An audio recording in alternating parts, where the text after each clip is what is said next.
How to report a bug on the OpalBC app 3.1. When the app is open and running, click on Quick Summary or Best of OpalBC.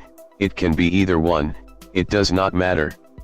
Make sure you stop playing the summary or Best of OpalBC and click on Report Bug. After that, you should find yourself on this page. You need to click on the second Report Bug button. The background music will still be playing unless you close the app. Make sure you don't close the browser. This part of the video was recorded on computer.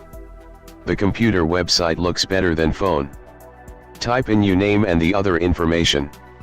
And in the message box, this is where you are going to explain the bug, so I can fix the bugs for the next OpalBC app.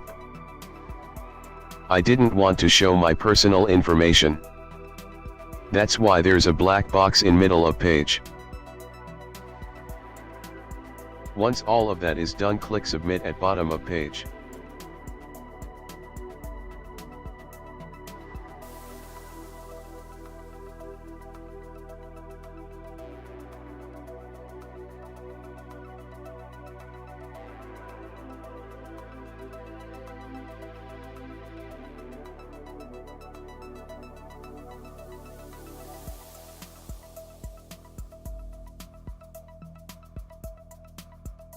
Thanks for watching. I hope this helped you report the bug.